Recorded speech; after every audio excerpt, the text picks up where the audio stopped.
Some startup ideas are so seductive, they're almost irresistible. You'll hear them pitched at every coffee shop, on every forum, at every hackathon. I've spent 2 decades building businesses, and I've talked to thousands of founders. I can tell you some ideas are almost guaranteed to waste your time, your money, and your sanity. Today, I'm pulling back the curtain on 7 startup ideas I would never build, and why you probably shouldn't either. I'm Rob Walling. I've started 6 companies, written 5 books on entrepreneurship, and invested in more than 220 startups. If you're an early stage founder or just dreaming about launching your own startup, you want to maximize your odds of success. But here's the thing, not all ideas are created equal. Some are so tempting, so popular that you'll see them everywhere, but they're actually traps that have burned more founders than I can count. I've watched countless founders pour years of their lives into these ideas only to hit a brick wall. I want you to skip the heartbreak and focus on ideas that actually work. Stick around to the end because I'll also share a resource that can help you find startup ideas with real traction so you can spend your time building something that lasts. Let's dive in. Idea number 1 I would never build is anything ad-supported. Unless you're going to raise buckets of venture capital and plan to push off revenue for years and years and profitability even further than that, advertising as a sole revenue source is a really bad model for a tech startup. When I talk about being ad-supported, I mean needing ad revenue to survive. So think maybe a free mobile app or a news website. Ad-supported businesses sound great, right? You just need to get enough eyeballs and then the money pours in. The problem is ads mean you're not only beholden to advertisers, but you need massive scale to make any real kind of money. And your users often hate the ads, so they put in ad blockers. It's a lot. It's so much. Really, the scale is the hardest thing. And I know few, if any, bootstrappers who have successfully built incredible businesses based on ad revenue alone. Bad idea number 2 is a percentage-only revenue model. This is where you start a startup that charges only a tiny percentage of transactions or the savings that you generate.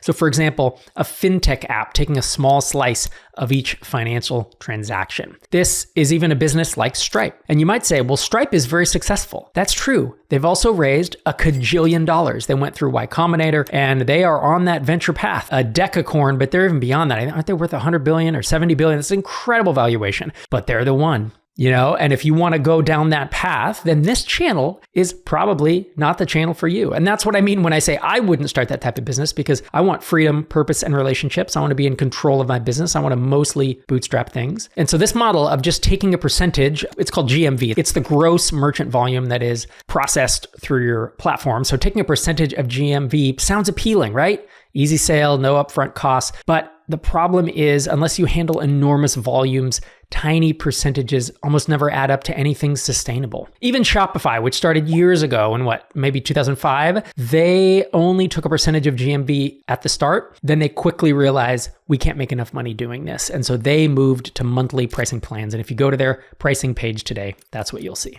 Another startup idea I would never pursue is one that requires me to invent a new category.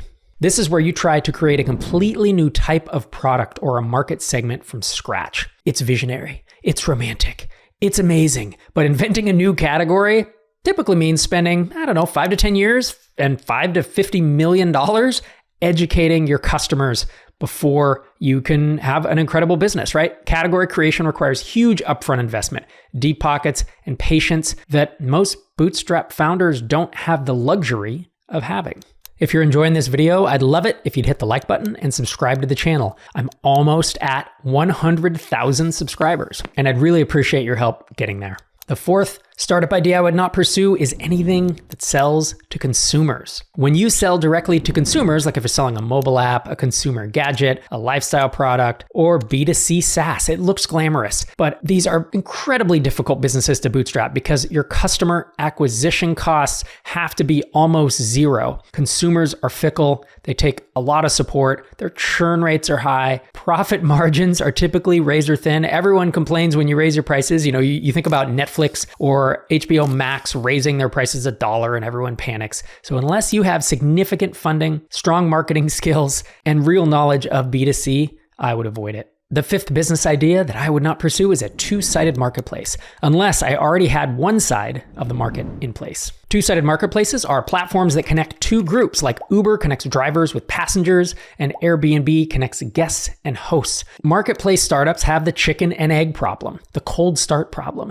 You need users to attract providers and providers to attract users. Solving this issue usually requires significant upfront capital and extensive time. Bootstrapping two-sided marketplaces is extremely challenging, often leaving founders stuck without enough traction on either side. Building a SaaS company, which is what this channel is about, is hard enough. But if you make it a two-sided marketplace, you've now at least doubled the difficulty of the task at hand. Idea number 6 I would not pursue is trying to bootstrap a venture scale business, a business that requires venture capital, but you figure, maybe I can just bootstrap this thing to success. So bootstrapping a startup that inherently requires massive scale to work, like a social network or say a hardware company, it's just not going to work, right? Bootstrapping is amazing. It's super powerful, but venture scale businesses require significant capital for growth, rapid customer acquisition, and infrastructure. And trying to bootstrap these types of businesses means constantly being outspent by competitors who are venture funded. You will inevitably exhaust yourself trying to compete without the necessary resources. And the 7th and final business I would not start is an AI model, an underlying LLM.